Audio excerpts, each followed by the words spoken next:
Sekarang saya persilakan kepada Bapak Muhammad Farhani Rosyid untuk menyampaikan materi. Terima kasih. Assalamualaikum warahmatullahi wabarakatuh.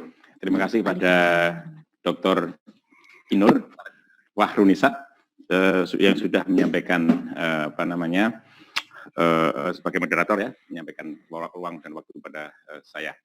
Nah, hari ini kita coba melanjutkan apa yang sudah kita pernah kemarin kita bicarakan, yakni terkait dengan vektor, ya, kalkulus vektor, ya, kalkulus vektor. Jadi sesuatu yang mungkin menyangkut bagaimana perubahan vektor itu terhadap posisi maupun terhadap waktu. Nah, oleh karena itu pertama yang akan kita coba bicarakan adalah tentang medan. Ya, medan. Jadi kalau disodori kata medan, kalau dalam bahasa Inggrisnya adalah field, gitu ya. Tapi kalau orang Indonesia disodori kata medan, bisa saja asosiasinya adalah kota Medan. Itu ada nggak peserta dari kota Medan ini, Mbak Inur?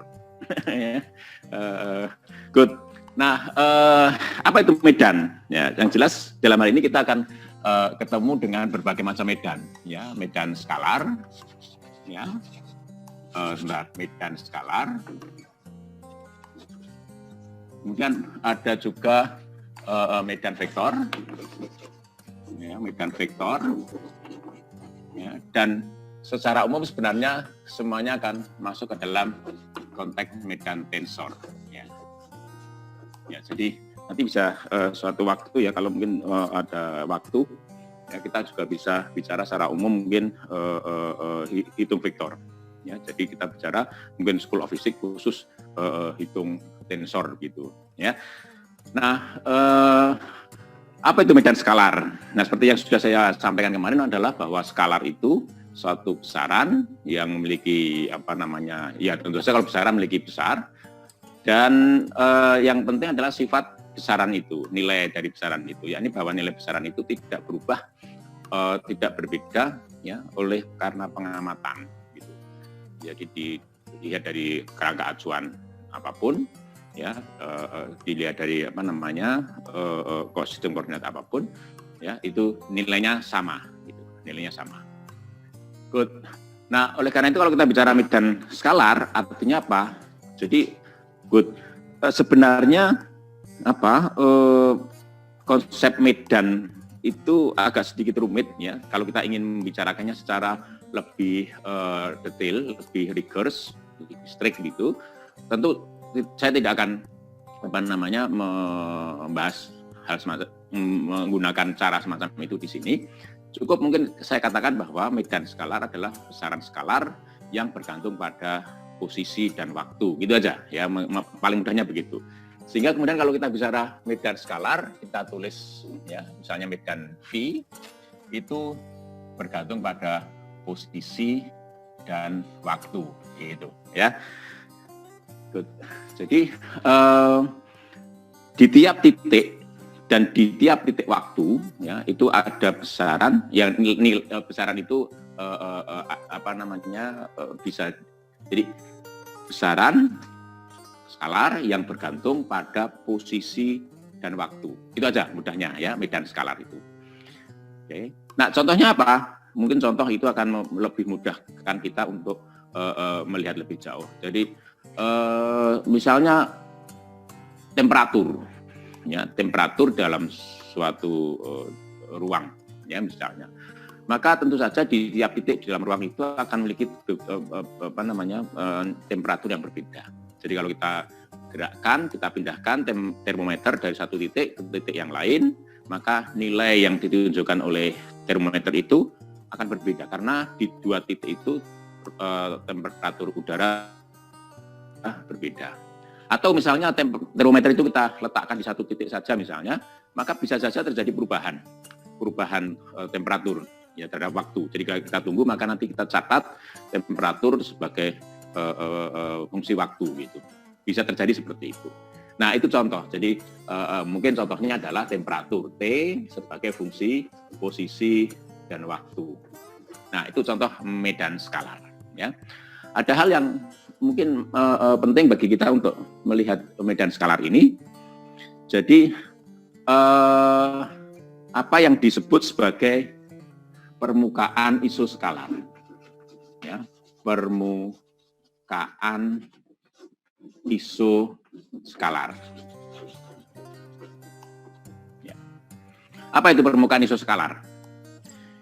Jadi permukaan isoskalar adalah permukaan ya pada mana nilai skalar itu di permukaan itu sama, gitu.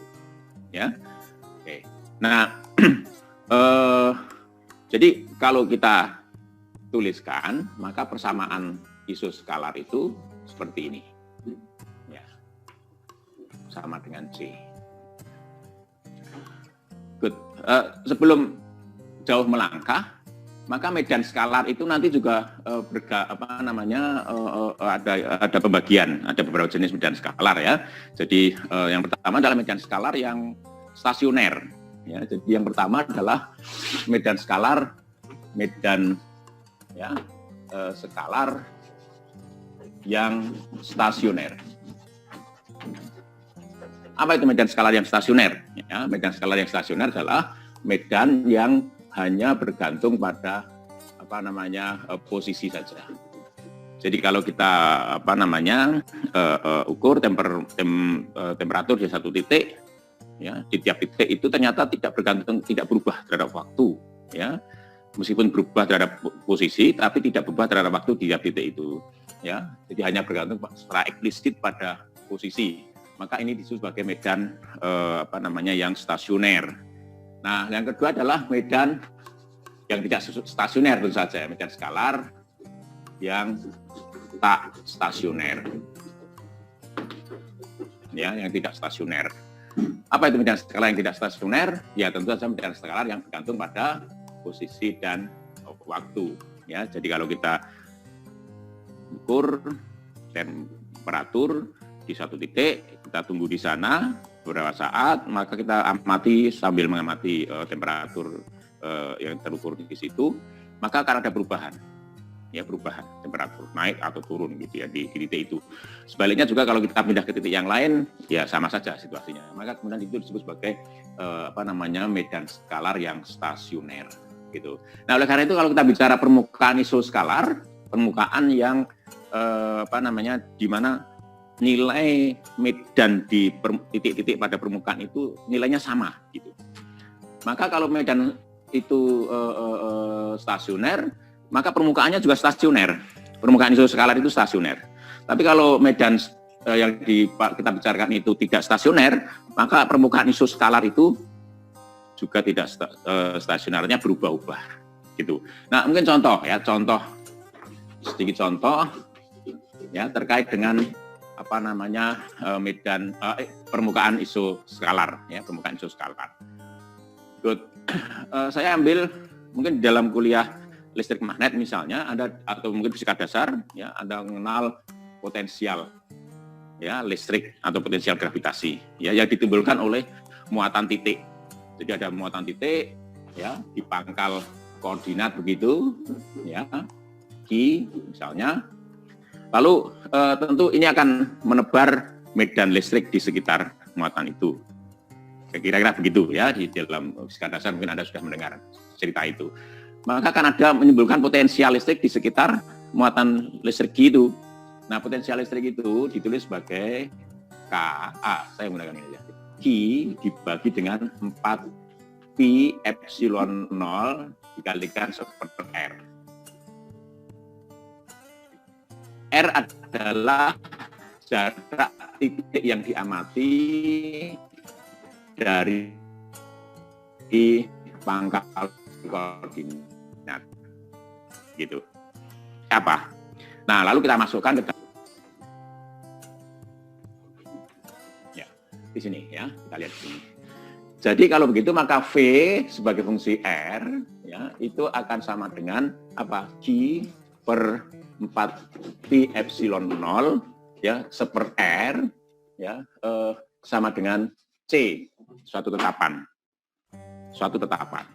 ya. Apa itu R kecil? R kecil adalah ya ini besar vektor R ya, besar vektor R, jadi jarak titik pengamatan dari pangkal koordinat dari titik di mana muatan itu berada. Ya. Jadi ini akan sama dengan akar dari apa? X kuadrat plus Z kuadrat plus Z kuadrat. Nah ini kalau kita masukkan ke dalam persamaan yang di atas, kita akan mendapatkan Q per 4 Pi epsilon 0, ini tetapan. Lalu ada seper akar ya, X kuadrat plus Z kuadrat plus Z kuadrat sama dengan C. Gitu. Nah kalau ini saya bawa ke kanan, seper akar ini ke kanan, C bawa ke kiri, maka saya dapatkan ungkapan ini ya, Q per 4 Pi epsilon 0 ya dibagi dengan C itu sama dengan akar X kuadrat plus Y kuadrat plus Z kuadrat. Nah dari situ lalu kita bisa mendapatkan ungkapan ini. Jadi kalau ini dikuadratkan kedua ruas, kita kuadratkan, kita dapatkan apa? X kuadrat plus Z kuadrat plus Z kuadrat sama dengan Q kuadrat ya per berapa? 16 ya Pi kuadrat epsilon 0 kuadrat C kuadrat.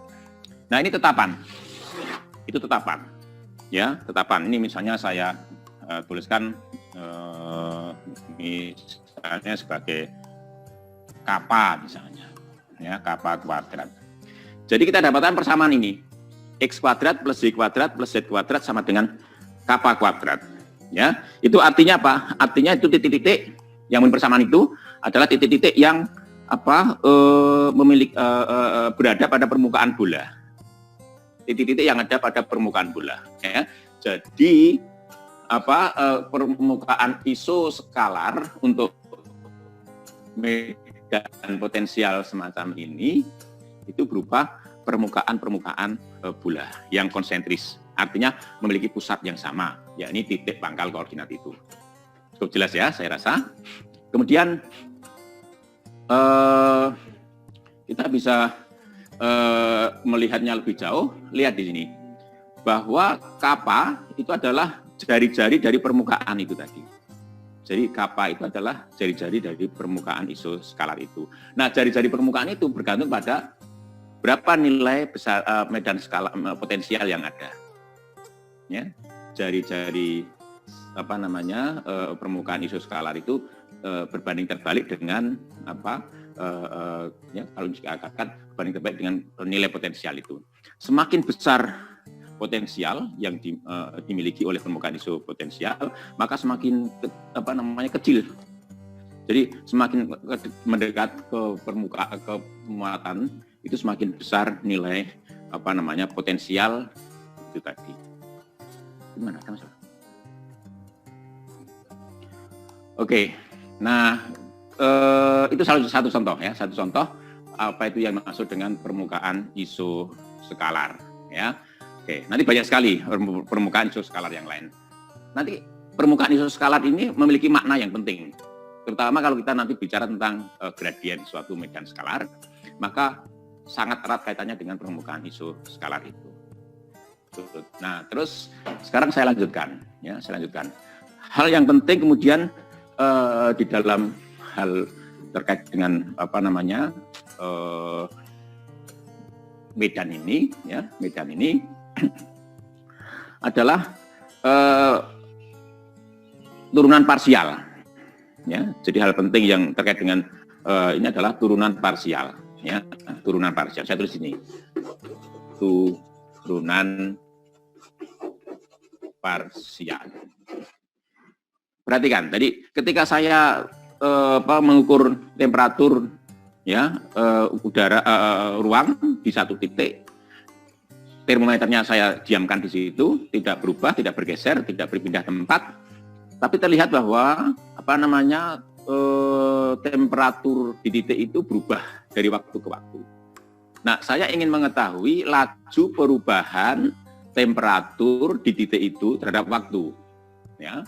Maka saya harus menuliskan begini. Jadi parsial T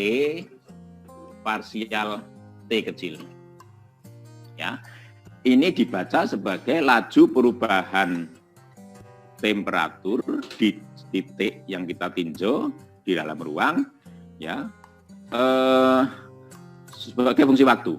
Laju perubahan temperatur itu terhadap waktu. Di titik itu, kenapa? Ya, karena kita hanya termometer tadi kita diamkan di satu titik. Ya, artinya termometer itu menunjukkan temperatur di titik itu, dari waktu ke waktu. Lihat di situ, tidak ada perubahan posisi. Yang ada perubahan waktu.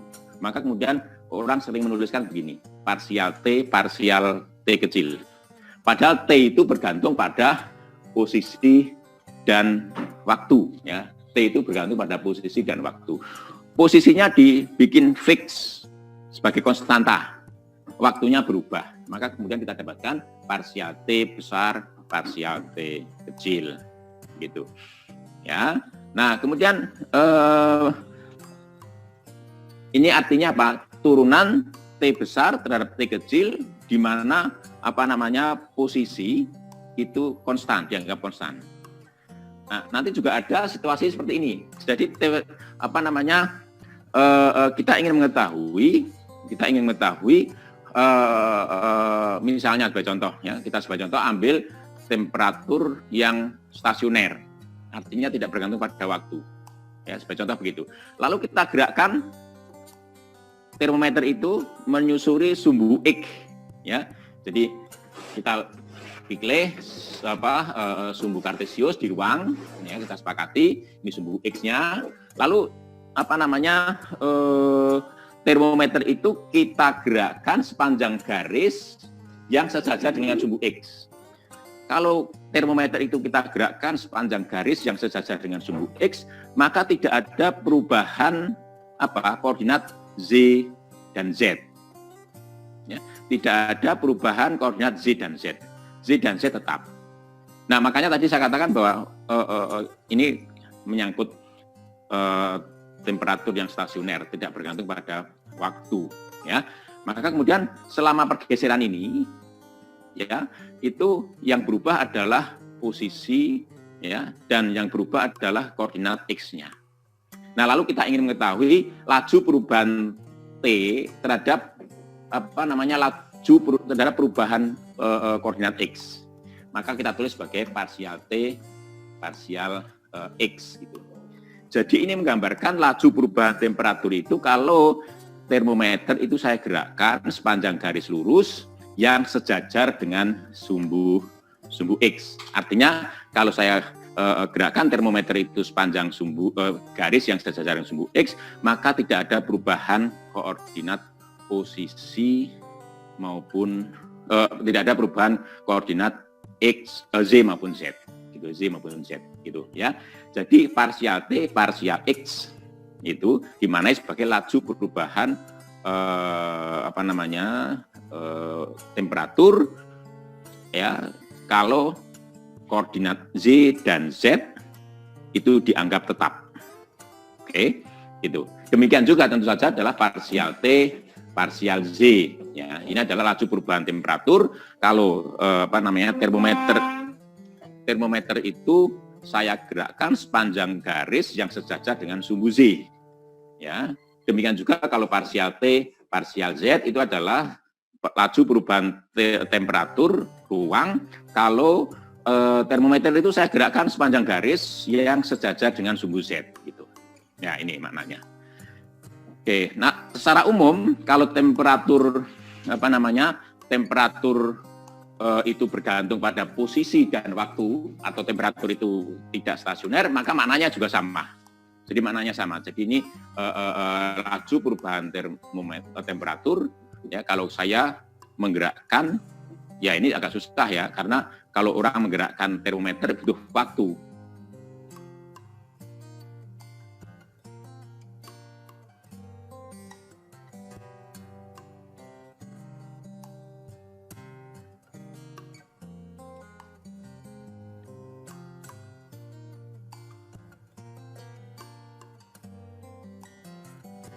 Tapi dibayangkan bahwa kalau waktu laju perubahan temperatur demikian juga terkait contoh potensi skalar yang berupa medan potensial listrik tadi. Ya, kita bisa lihat di situ. Mungkin ini bagi yang ada juga yang belum terkenal dengan turunan parsial, ya ini saya jelaskan sekalian. Ya, jadi bagaimana laju perubahan potensial terhadap X? Ya, tentu sama dengan ini turunan parsial, ya. Dari apa? Q dibagi dengan 4pi epsilon 0 dikalikan dengan 1/akar X kuadrat plus Y kuadrat plus Z kuadrat. Oke. Nah, ini sama dengan, ya, ini bisa keluar, karena tetapan bisa keluar, ya, Q, ya, kemudian dikalikan dengan turunan parsial, parsial X, ya, ini ditulis dulu biar enak dilihat, kuadrat ditambah Z kuadrat plus Z kuadrat, oke, 4pi epsilon 0, ini pangkat setengah, ya, pangkat min setengah, maaf, ya. Nah, min setengahnya keluar di sini, min setengah, itu, lalu ini diturunkan terhadap X, ya, atau dikalikan dulu, X kuadrat plus Z kuadrat plus Z kuadrat, gitu, ya, pangkat 3/2, ya, jadi ini min setengah dikurangi 1, jadi min 3/2, lalu dikalikan dengan turunan yang ada di dalam ini terhadap X. Z dan Z dianggap konstan, ya, Z dan Z dianggap konstan, sehingga kita dapatkan 2X di situ, ya, ini diturunkan X dengan Z dan Z dianggap konstanta. Karena Z dan Z dianggap konstanta, maka turunan terhadap X yang 0, tinggal ini dengan 2, lalu kita dapatkan ini sama dengan Q/4 di sini, ya. Kemudian ini ya, jadi X, jadi ada X di situ, lalu sekian ini, ya, ini sekian ini adalah apa? R pangkat berapa? R pangkat 3. Nah, itu hasilnya. Jadi laju perubahan potensial, ya, kalau kita bergerak sepanjang garis yang sejajar dengan suhu X, ya, itu seperti ini, ya, minus Q/4pi epsilon 0 X/R pangkat 3. Sudah betul, ya, cara perhitungannya. Saya cek lagi, ya, ini kemudian ini turun dari min setengah, kemudian ini min, ya, terus ini turunkan dalam, ya, saya sudah betul, ya. Oke, itu contoh, ya, contoh turunan parsial, ya. Nah, Anda bisa cek sendiri, ya, turunan parsial relatif terhadap Z tentu akan sama dengan minus Q/4pi epsilon 0. Kemudian ini karena kita lihat X, Z dan Z itu semacam simetris di situ, ya, maka hasilnya adalah ini mestinya Z dibagi dengan R pangkat 3. Demikian juga parsial P, parsial Z itu akan sama dengan minus Q/4pi epsilon 0. Oke. Lalu Z dibagi dengan R pangkat 3. Oke. Nah, itu kira-kira contoh, ya, contoh. Jadi bagaimana medan skalar, ya, kita melihat perilaku dari medan skalar itu bagaimana berubahnya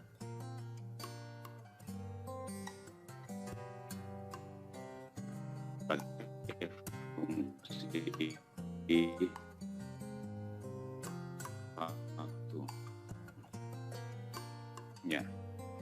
Oke. Good. Nah,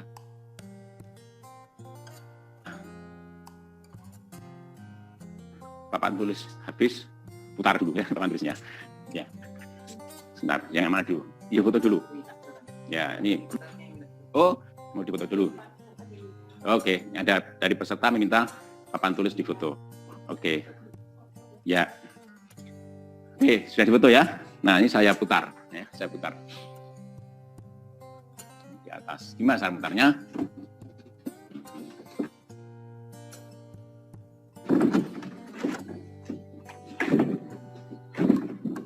itu sama. Terus begini ya. Ini begini.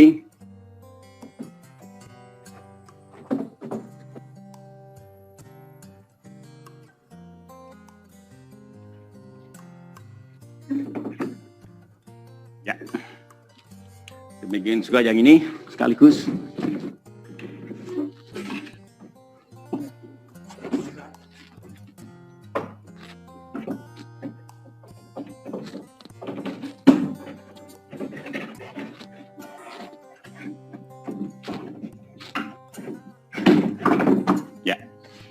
Oke, good. Setelah kita bicara medan skalar, ya sekarang saya jadi nanti kalau kita bicara medan skalar selalu terkait dengan yang kita ingat permukaan isoskalar gitu. Tadi saya jelaskan. Jadi permukaan pada mana nilai skalar itu di titik-titik pada permukaan itu sama. Ya. Nah tadi saya tunjukkan contohnya. Oke. Nah berikutnya adalah medan vektor. Ya, medan vektor. Jadi kalau kita ingin melihat medan vektor secara lebih detail, memang definisinya agak rumit gitu ya. Tapi untuk kali ini saya akan gunakan cara yang mudah aja. Ya meskipun mungkin nanti ada persoalan ya, tapi paling tidak untuk tataran ini belum muncul persoalan serius itu. Jadi medan vektor adalah sebuah medan yang medan vektor adalah besaran vektor yang bergantung pada posisi dan waktu gitu. Ya, jadi medan vektor adalah besaran yang bergantung pada posisi dan waktu. Maka saya tulis misalnya sebagai vektor V begitu. Lalu ini bergantung pada posisi dan waktu. Sama tadi, ada medan vektor stasioner, ada medan vektor yang tak stasioner. Medan vektor yang stasioner tentu saja medan vektor yang tidak bergantung pada waktu. Ya, jadi medan vektor yang tak stasioner adalah medan vektor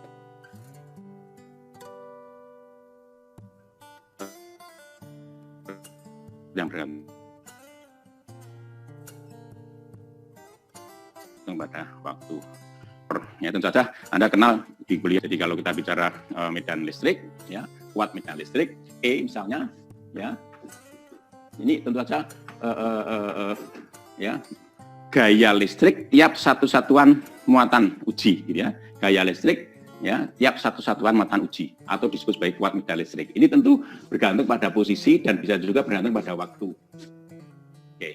Nah, karena ini medan vektor, maka orang bacanya begini. Ini adalah nilai medan vektor di titik R itu pada saat T. Ya. Jadi ini adalah nilai medan vektor E itu di titik R pada saat T. Ya. Nah, tentu karena itu vektor di tiap titik R pada saat T itu ERT itu adalah vektor, maka ini bisa diuraikan atas 3 komponen seperti yang saya sampaikan tadi malam ya. Jadi ini tentu bisa ditulis sebagai EX juga bergantung pada posisi dan waktu dikalikan I vektor satuannya ya ditambah dengan EZ ya. Oke. R, T dikalikan J ditambah dengan EZ ya, sebagai fungsi R, T dikalikan K. Nah tentu saja secara umum dan vektor secara umum juga bisa dinyatakan dengan cara seperti ini ya. Jadi ini Vx ditambah dengan Vz R, T dikalikan dengan J ditambah V Z R, T dikalikan dengan K gitu ya. Tentu saja bisa dituliskan seperti itu ya. Nah kalau ingin ngirit lagi nulisnya ya kita tulis pakai notasi sigma itu ya, sigma I ya, masih ingat ya, dari 1 sampai dengan 3 di sini ada EI yang bergantung pada R dan T lalu dikalikan dengan EI ya. E1 itu adalah EX, E2 itu adalah EZ, E3 adalah EZ ya. E kecil 1, nah ini secara umum juga bisa dituliskan sebagai sigma I dari 1 sampai dengan 3 VI R, T dikalikan EI. gitu. Ya, lalu dengan secara umum juga bisa ditulis ini sebagai ini apa namanya vektor matriks ya. Jadi ini Vx atau V1, V2, V3 atau ini sama dengan Vx, Vz, Vz. Gitu. Nah, demikian juga yang ini ya, tentu saja ini bisa diwakili oleh sebuah vektor matriks Vx, Ex, Ez, Ez. Ya. Nah, ini apa namanya nilai medan vektor di satu titik pada suatu waktu ya, itu bisa dituliskan sebagai kombinasi linear dari vektor satuan I, J, dan K gitu. Ya. Nah, itu tentang medan vektor. Contohnya ya tadi. Jadi contohnya kalau ini mau ditulis secara eksplisit, kalau seperti tadi situasinya ya ada muatan titik ya yang kita letakkan di pangkal koordinat misalnya, maka medan vektor E itu diberikan ya pada saat R, pada saat T itu diberikan oleh Q per 4 pi epsilon 0 ya dikalikan apa? Seper R pangkat 3, lalu ini saya akan pakai R. Ya, nah kalau ini ditulis lagi ya, ini sama Q per terbalik. Jadi begini. Ini kuadrat ya. Nah, ini bisa ditulis, ingat R kuadrat, R topi maaf ya, itu sama dengan R dibagi dengan nil besarnya R atau sama dengan R dibagi dengan R. Sehingga ini bisa ditulis sebagai apa? Q per 4 pi epsilon 0 dikalikan dengan R dibagi dengan R pangkat 3. Nah, ini contoh medan vektor. Jadi orang bacanya medan vektornya namanya E, ya, kuat medan listrik E besar ya. Tapi kalau ditulis seperti ini sebenarnya lebih tepat kalau dibaca nilai medan kuat medan listrik di titik R pada saat P. Jadi ini bilangan. Jadi kalau ditulis seperti ini bukan bilangan, ini vektor, ya. Tapi kalau ditulis begini saja itu adalah medan vektornya itu. Tapi sering orang melakukan apa namanya istilahnya salah kaprah. Nggak apa-apa, salah kaprah itu sebenarnya juga tidak salah gitu karena orang saling memahami itu ya. Jadi E di sini yang seringkali mengatakan ini medan vektor. Ya. Nah, kalau para matematikawan biasanya lebih strict ya. Ini medan vektornya, ini adalah nilai medan vektor. Ya. Jadi ini kuat medan listrik, ini adalah nilai kuat medan listrik di titik R pada saat P berupa vektor ya. Oke, cara membacanya seperti itu ya. Good. Nah, terkait dengan apa namanya medan vektor, ya itu ada konsep yang perlu kita pahami, yakni konsep kurva integral. Ya, jadi kurva integral.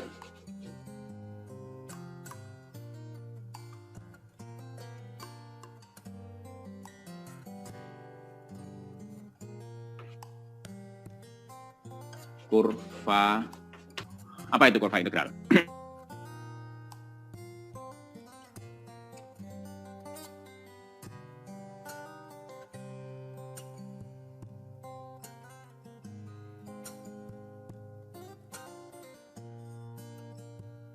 Saja sudah mendengar ya sesuatu nanti yang disebut kurva integral itu. Ketika kita bicara kuat medan listrik E, ya, lalu kemudian mencoba membicara hukum Gauss, ya, maka biasanya orang memperkenalkan apa yang disebut sebagai garis-garis gaya medan listrik. Nah, kurva integral ini tidak lain adalah garis-garis gaya medan listrik. Garis-garis gaya medan listrik itu tidak lain adalah apa yang disebut sebagai kurva integral ini. Atau mungkin belajar tentang aliran fluida. Ya, mungkin pernah belajar tentang aliran fluida. Nah, di dalam aliran fluida itu ada istilah garis alir. Streamline, garis alir. Nah, garis alir atau streamline itu juga contoh dari kurva integral itu. Jadi sebenarnya banyak hal yang sudah kita pelajari terkait dengan apa namanya kurva integral ini. Hanya mungkin istilahnya berbeda. Tetapi sayangnya yang belum diketahui, yang belum pernah mungkin para peserta dengar adalah bagaimana cara menghitung garis-garis gaya itu. Bagaimana cara menentukan garis-garis gaya itu. Hanya memang untuk kasus-kasus khusus seperti misalnya ini tadi, kasus ini, ya, maka orang bisa menunjukkan bahwa garis-garis gayanya berupa garis lurus yang memancar dari muatan G itu. Ya, tergantung muatan G-nya. Kalau muatan G-nya itu lebih besar dari 0, maka berupa garis-garis lurus yang berarah keluar. Gitu. Arah itu menunjukkan arah vektor kuat medan listrik itu. Nah, sementara kalau Q-nya itu negatif, ya, maka berupa garis-garis berarah yang masuk menuju ke muatan Q itu. Ya, arah menunjukkan arah dari kuat medan listrik itu. Nah, itu yang mungkin kasus khusus yang mungkin bisa ditentukan. Atau misalnya kita punya plat bermuatan, ya, plat bermuatan yang luas tak berhingga, ya, dan diberi muatan yang tersebar secara merata, ya, maka kemudian bisa diduga bahwa garis-garis gayanya adalah keluar dari memancar keluar atau masuk tegak lurus pada plat tadi. Ya, pada plat tadi. Jadi itu bisa diduga. Tapi dalam kasus yang umum, maka kemudian misalnya sebagai contoh aliran air, ya, aliran airnya yang di sungai itu, atau aliran air di pipa yang bentuknya nggak karuan gitu, maka kita perlu persamaan yang menentukan garis-garis gaya itu. Ya, nah, apa itu kurva integral atau garis-garis gaya? Jadi mungkin dalam bahasa fisika mungkin tulis saja garis gaya. Kalau kita menggunakan garis-garis gaya, persoalannya adalah tidak harus terkait dengan gaya dalam pengertian gaya dorongan itu, ya. Tapi sebagai contoh tadi aliran air, ada garis alir. Nah, garis alir tentu saja tidak terkait dengan gaya gitu, ya. Nah, tapi kalau ini tadi kuat medan listrik memang terkait dengan garis gaya betul gitu, ya. Oke. Nah, oleh karena itu saya sering menggunakan kurva integral itu lebih umum, ya, karena semua medan vektor akan memiliki atau terkait dengan kurva integral. Apa itu kurva integral bagi suatu medan vektor? Jadi kurva integral atau saya tulis di sini, ya, adalah kurva, ya, yang berada dalam ruang, ya, ya, tempat medan vektor berada, ya, sedemikian rupa, ya, sehingga di setiap titik, ya, nilai medan vektor, ya, merupakan vektor singgung bagi kurva itu. Ya. Jadi kurva integral adalah kurva yang berada di dalam ruang tempat medan vektor itu berada, sedemikian rupa sehingga di setiap titik, ya, di dalam ruang itu, ya, nilai medan vektor itu merupakan vektor singgung bagi kurva itu. Jadi nanti di dalam ruang itu akan diisi oleh kurva integral. Jadi kalau dalam ruang itu ada medan vektor, maka dalam ruang itu akan ada kurva integral. Ya, nah, kalau misalnya ini posisi titik R gitu, ya, kemudian di sini ada medan vektor, nilai medan vektor itu V sebagai fungsi R misalnya begitu, ya, kita tinjau yang stasioner misalnya, maka garis kurva integral itu kurva yang di titik ini itu merupakan vektor singgung, kurva singgung. Nilai vektor itu merupakan vektor singgung pada kurva itu.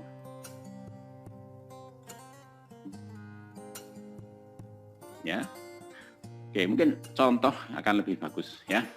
Jadi kalau saya misalnya ini kurva integral medan vektor V itu, maka di tiap titik kurva ini misalnya posisi R, ya, ini posisi ini misalnya atau S1, ini R2 begitu. Ini tentu adalah VR1, kemudian ini adalah VR2. Nah, misalnya di sini titik ini adalah R3, itu, maka ini adalah VR3. Jadi vektor singgung. Jadi nilai medan vektor itu di sepanjang kurva itu merupakan vektor singgung pada kurva itu. Ya, itu. Jadi sama saja di sini, ya, dan seterusnya. Oke, jadi kira-kira seperti itu. Jadi kurva integral dalam ruang itu akan ada kurva integral, ya, ada kurva integral, dan di tiap titik pada kurva integral itu nilai medan vektor itu merupakan vektor singgung pada kurva itu. Jelas ya? Nanti saya kasih contoh.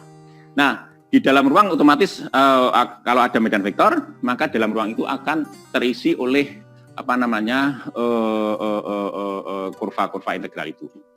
Nah, kurva integral tidak mungkin berpotongan, ya, jadi kurva integral tidak mungkin berpotongan. Kenapa? Ya, saya andaikan. Jadi ini misalnya kurva integral sama-sama medan vektor V, R, ini kurva integral juga. Kenapa tidak boleh berpotongan? Karena kalau seandainya ya kurva integral itu berpotongan di titik ini, titik A misalnya, ya, maka akan ada dua nilai medan vektor di situ. Yang satu ke sana, misalnya, karena apa? Ini kurva integral, maka ini adalah VRA. Ya, nilai medan vektor di titik A itu.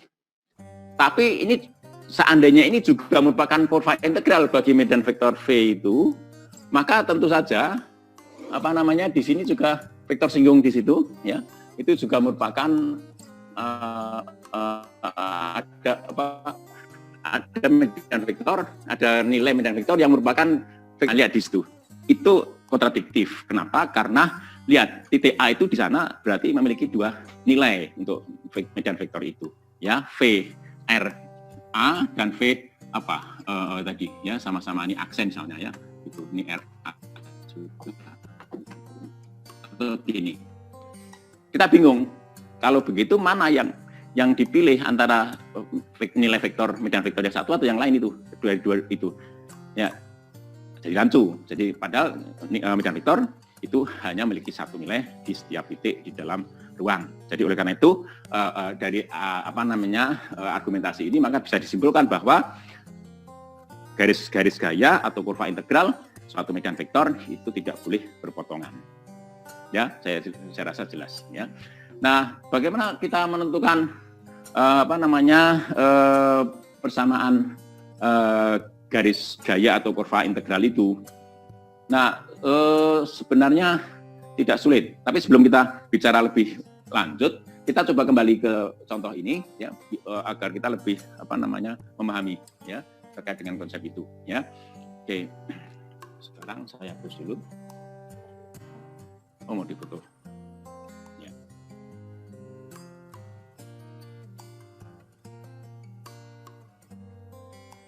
Sudah.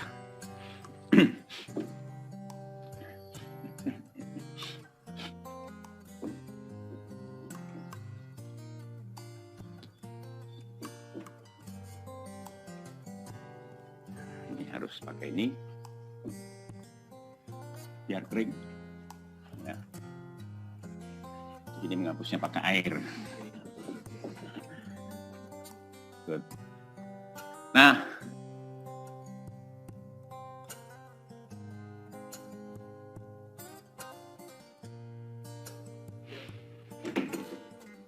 oke. Good. Nah, sekarang seandainya apa namanya kita tinjau, misalnya kembali ke sini, ya, jadi ke kasus kuat medan listrik yang ditimbulkan oleh partikel bermuatan yang berada di pangkal koordinat itu. Nah, kalau kasus itu saya rasa akan sangat sederhana, ya. Jadi kita bisa menggambarkan ini misalnya muatan Q itu, gitu. Nah, kita lihat bagaimana di titik ini, ya. Kita lihat di situ bahwa kuat medan listrik, nilai kuat medan listrik di setiap titik itu selalu menjauh atau mendekat kepada Q gitu. Jadi bisa ke sana, bisa ke sana. Tergantung Q-nya positif atau negatif. Nah, kalau Q itu misalnya positif, ya tentu menjauh. Di titik ini juga begitu, menjauh. Di titik ini juga menjauh. gitu ya. Titik ini menjauh. Ya, setiap titik sepanjang itu menjauh. Jadi dari situ kita bisa duga bahwa kurva integral bagi kuat medan listrik itu atau garis-garis gaya bagi kuat medan listrik itu adalah kurva yang di tiap titik itu ya nilai kuat medan listrik itu merupakan vektor singgung untuk kurva itu. Nah, bisa ditebak itu berarti garis lurus gitu. Di sini ada garis lurus. Ya, arahnya ke sana. Ini merupakan vektor singgungnya. Ya, gitu. Vektor singgungnya, ini vektor singgungnya. Demikian juga di sini, ya sana, ini ke sana, ya misalnya ini G-nya saya pindah ke situ, ini sana, ya ini memang garis lurus sana. Ya untuk kasus itu saya rasa tidak sulit untuk menyimpulkan, ya. Jadi bagaimana bentuk dari kurva integral. Tapi dalam kasus umum nanti akan ada kesulitan, ya. Good. Nah.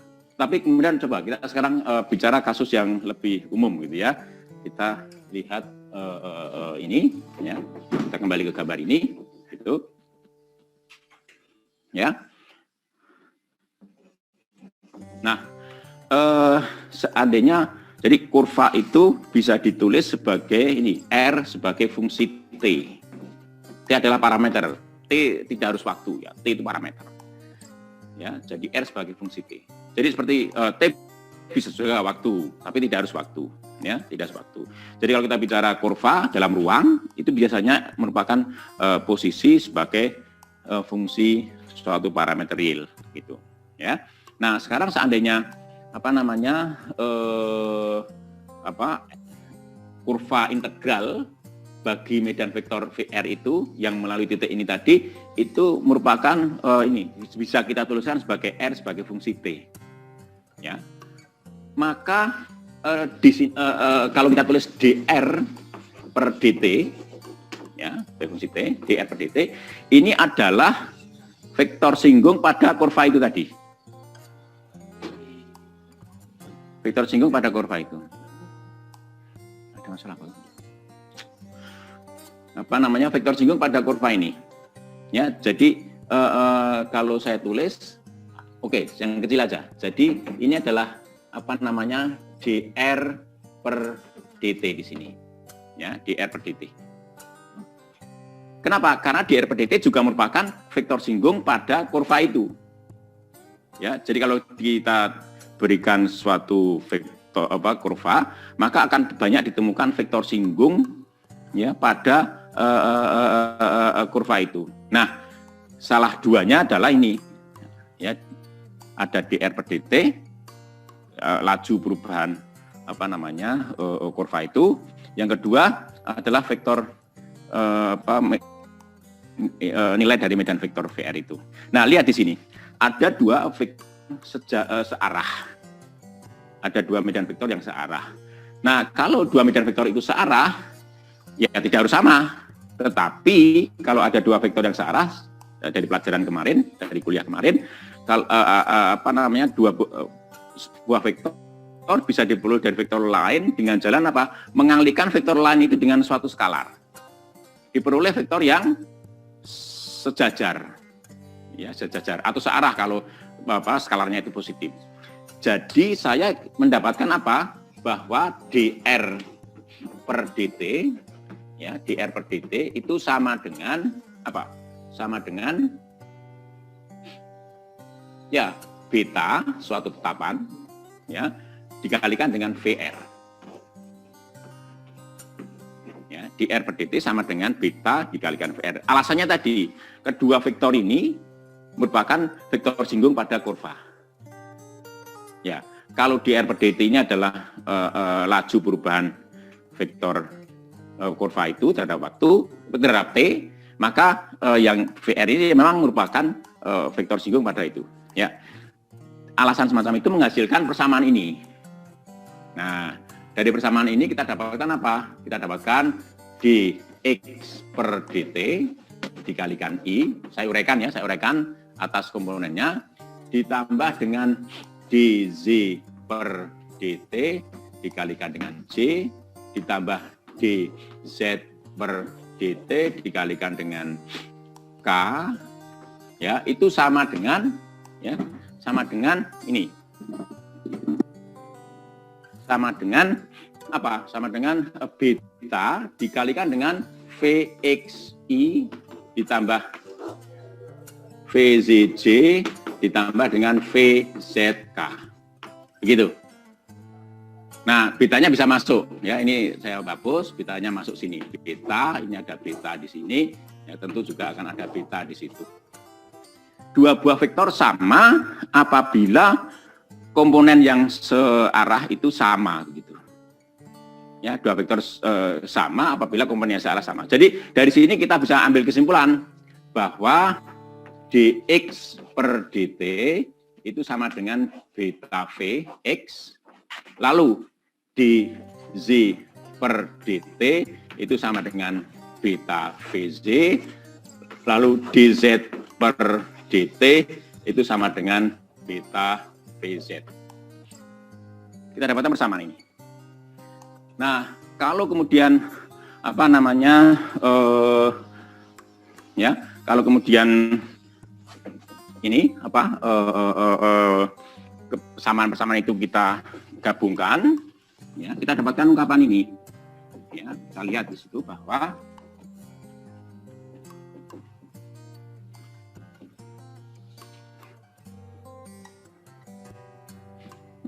ya, ini harus dikeringkan.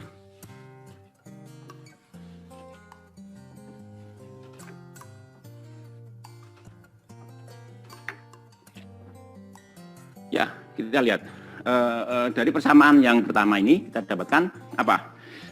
Ya, dz x per dt, ya, dibagi dengan apa namanya vx itu sama dengan beta. Ya, nah. Ini juga akan sama dengan apa? C sama dengan dz per vz. Oke, ya. Nah, atau ini bisa juga bisa dipecah satu-satu ya. Jadi misalnya apa? Dx, ya, dx per vx per dz sama dengan apa? Vx per VZ, ya. Lalu dx per dz sama dengan vz, vx per vz. Nah, yang terakhir ya, dz per dz sama dengan vz per vz. Nah, ini adalah persamaan kurva integral itu. Ya, jadi sekarang kita lihat kalau apa namanya, bagaimana cara menghitung garis-garis gaya kuat medan listrik, misalnya kalau kita diberikan suatu kuat medan listrik sembarang. Kalau yang ini tadi mudah sekali ditebak dengan cara seperti itu. Tapi kalau secara umum, maka kita harus menggunakan ungkapan ini. Jadi kita harus menyelesaikan suatu persamaan diferensial. Gitu. Kurang berapa menit, Mbak Inur? Masih ada 16 menit, Pak. Oke, ya, insya Allah cukup waktunya ya. Nah, sekarang saya lanjutkan ya, Jadi setelah kita bicara medan vektor dan kita mengenal apa namanya kurva integral atau mungkin secara khusus di dalam kelistrikan, ya, dalam gravitasi disebut sebagai garis gaya medan. Ya, gravitasi atau medan listrik, tapi secara umum akan kita sebut sebagai kurva integral. Maka kemudian sekarang kita coba berbicara tentang apa namanya gradiensi, lalu divergensi, rotasi dan lain-lain serta sifat-sifatnya. Ya, oke. Nah, yang pertama, ya, ini saya hapus dulu papan tulisnya biar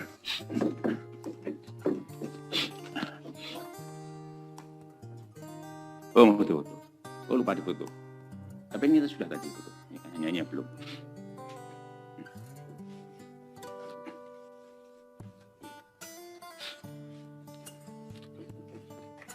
Nah, yang pertama antara medan vektor dan medan skalar itu bisa dihubungkan satu dengan yang lain, ya. Jadi itu dibutuhkan operator, ya, ya, ada nabla, nanti ada gradiensi, ada divergensi, ada rotasi dan sebagainya. Ya. Nah, nanti pada tataran lebih jauh, lebih lanjut lagi itu sebenarnya ini masuk ke dalam konteks ya kalau dihubungkan dengan ruangnya itu termasuk dalam kohomologi ya.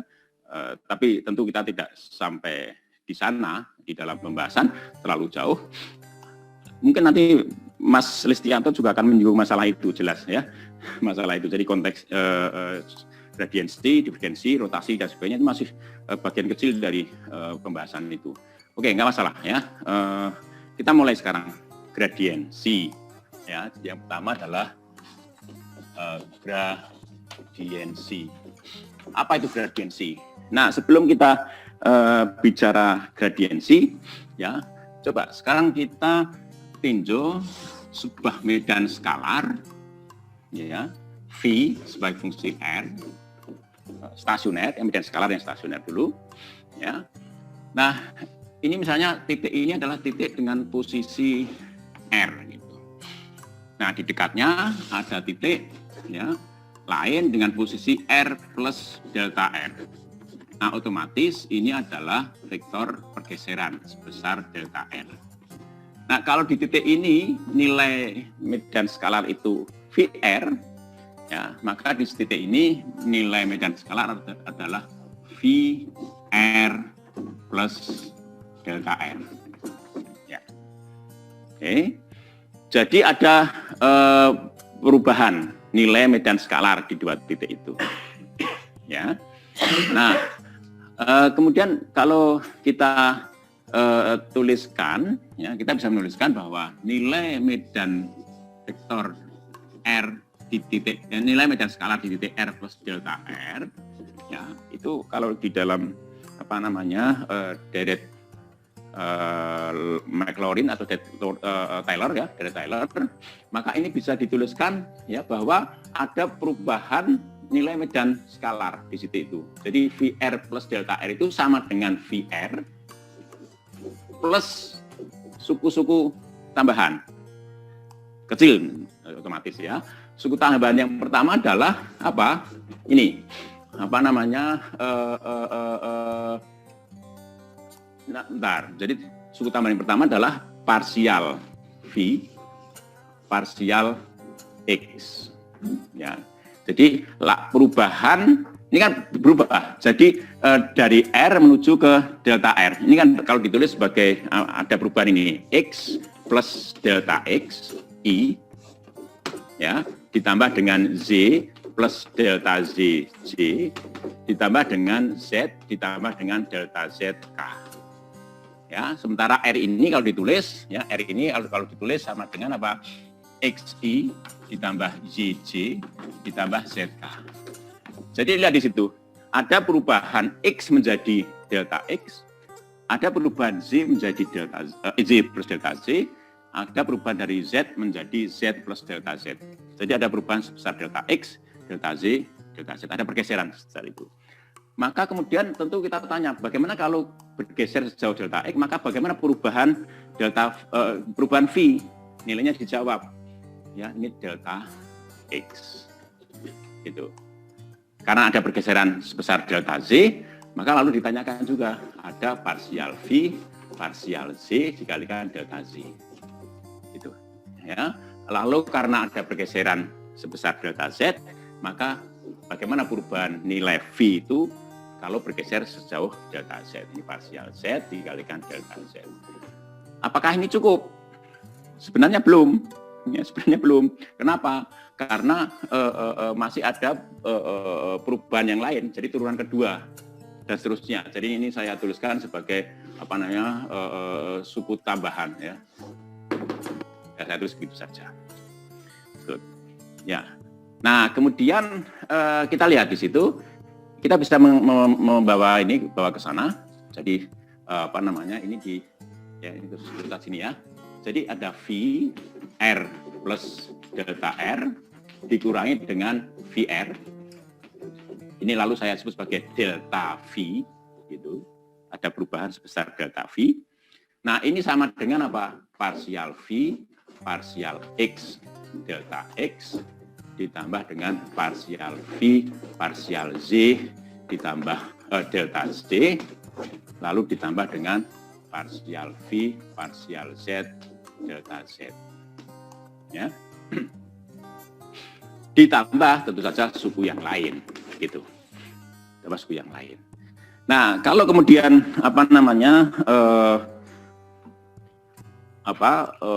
pergeseran ini cukup kecil, ya, kalau delta R itu cukup kecil, gitu, ya, ini saya hapus dulu ya.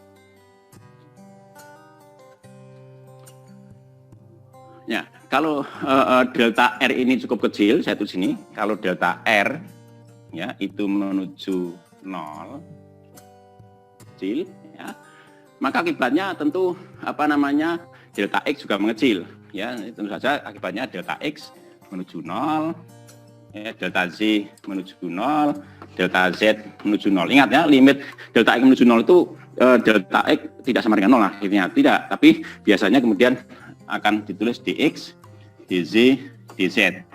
Kalau itu mengecil, maka nanti di sini suku-suku di sini itu ada delta x kuadrat, lalu delta x pangkat 3, delta x pangkat 4 dan seterusnya. Ada delta z pangkat 3 ya, pangkat 2 dulu ya. Delta z pangkat 3, lalu delta z pangkat 4 dan seterusnya. Ini ada juga di sini ya, ada juga delta z pangkat 2, delta Z ya pangkat 3, delta Z pangkat 4 dan seterusnya. Nah, kalau delta X itu mengecil, delta Z mengecil, delta Z ya, delta Z mengecil ya, karena delta R mengecil, maka ini akan tambah kecil lagi. Jadi bilangan kecil kalau dikuadratkan dan tambah kecil. Ya, ini tambah kecil lagi. Bisa diabaikan ya, bisa diabaikan. Nah, kalau itu bisa diabaikan, ya akibatnya juga ini ya delta V itu akan menjadi dV ya. Lihatnya kita dapatkan bahwa dV itu sama dengan ini parsial V parsial X dikalikan dx ditambah parsial V parsial Z dz ditambah parsial V parsial Z ya, parsial Z dz. Ya, kita dapatkan itu ya. Jadi berubah kalau delta R itu mengecil jadi delta ya menjadi dr gitu ya, maka kita dapatkan ada perubahan nilai medan skalar V itu sebesar dV. Dan itu dituliskan seperti ini. Nah, kita lihat dx, dz, dz itu apa? Ya. dx, dz, dz itu adalah komponen dari dr. Jadi nanti dari dr. Ya, lihat ya, dr atau saya tulis di sini ya, dr. Sebentar, lebih baik saya tulisnya saja. Jadi dr itu sama dengan dxi ditambah dzj ditambah dengan dzk. Ya, lihat dx, dz, dz adalah komponen vektor dr. Ya, oke. Lalu kita bayangkan. Jadi ini kalau lalu kita definisikan suatu vektor atau medan vektor, saya tulis sebagai nabla V. Ya. Nah, di mana nabla V ini parsial V parsial xi ditambah parsial V parsial zj ditambah dengan parsial V parsial zk. Ya. Maka kita lihat, ini adalah hasil kali skalar antara nabla V dengan dr. Kenapa? Karena ini adalah komponen dari nabla V, ini komponen dari R. Ya, sepanjang sumbu X. Ini komponen Z bagi nabla V. Ya, Ini adalah komponen Z untuk dr. Ini adalah komponen nabla V untuk Z. Ini adalah komponen Z untuk R. Jadi kesimpulannya kita bisa tuliskan sebagai apa? Nabla V dot dr. Nah, jadi laju perubahan medan skalar V kalau kita bergeser sejauh dr itu bisa ditentukan dari nabla V, di mana nabla V seperti ini. Nah, penulisan nabla V itu tidak hanya itu ya, dan nanti kalau di berbagai buku bisa dilihat ada tulisan gini, itu sama maknanya ya, grad V. Jadi dibaca gradien V, jadi dibaca dengan gradien V. Nabla V itu dalam konteks ini dibaca gradien V. Ya, jadi ini tata tulis yang lain. Jadi nanti kalau dalam buku ada tulis grad V itu maksudnya sama. Sekian ini. Ya. Nah, ini adalah medan vektor. Dari medan skalar ya dengan melakukan operasi gradiensi atau ini itu disebut diperoleh medan vektor. Ya. Jadi medan vektor ini. Nah, itu ternyata memiliki makna terkait dengan perubahan nilai medan vektor itu kalau saya bergeser sejauh dr. Sembarang dr maka nilainya itu tadi. Oke. Nah, sekarang ada kaitan menarik ya terkait kalau dihubungkan dengan medan tadi. Setiap medan skalar akan yang berwatak baik, well behaved, itu akan selalu memiliki permukaan isoskalar. Oke, misalnya ini adalah permukaan isoskalar. Ya, misalnya adalah permukaan isoskalar bagi medan vektor, suatu permukaan isoskalar bagi medan skalar V itu misalnya. Ya, VR sama dengan C, tetapan. Nah, kasus khusus adalah ketika ini misalnya posisi titik ini adalah titik R. Lalu saya dr itu saya pilih ya, dr itu saya pilih ini dr. Ya, tentu ini adalah vektor ya, ini R plus dr. Pergeserannya misalnya saya pilih dari satu titik pada permukaan isoskalar ke titik yang lain, tetapi tetap di permukaan isoskalar itu. Ya, jadi kalau demikian untuk kasus itu, ya VR itu sama dengan VR plus dr. Jelas ya? VR sama dengan VR plus dr. Kenapa? Ya sama-sama C, karena apa? Titik R dan titik R plus dr itu adalah titik yang berada pada permukaan isoskalar yang sama. Maka nilai medan skalarnya sama, makanya sama. Nah, kalau kemudian ini dibawa ke sini, maka diperoleh bahwa dr itu sama dengan VR plus dr dikurangi dengan VR. Berarti ini kan sama dengan C dikurangi dengan C, karena sama-sama nilainya C, sama dengan 0. Oke. Jadi kesimpulannya kalau kita bergeser, tentu saja mudah sekali dipahami ya, bergeser dari satu titik pada permukaan isoskalar, suatu medan skalar ya, ke titik yang lain yang ada di permukaan isoskalar yang sama, maka perubahan medan skalarnya 0. Nah, padahal ini ya, padahal dV itu tadi sama dengan apa? Nabla V atau gradien V dot dengan dr. Nah, kalau ini sama dengan 0, padahal dr itu sembarang vektor pergeseran yang membawa di permukaan isoskalar yang sama. Kesimpulannya apa? Kesimpulannya mestinya ya hasil kali skalar antara vektor nabla V dengan dr untuk sembarang dr sama dengan 0.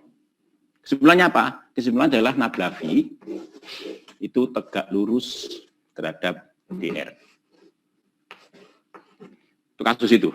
Karena dr itu berada pada permukaan isoskalar, maka otomatis nabla V itu tegak lurus pada permukaan isoskalar. Ya. Nabla V, gradien V tegak lurus pada permukaan isoskalar. Kesimpulannya itu ya untuk saat ini. Sudah habis waktunya Mbak Inur?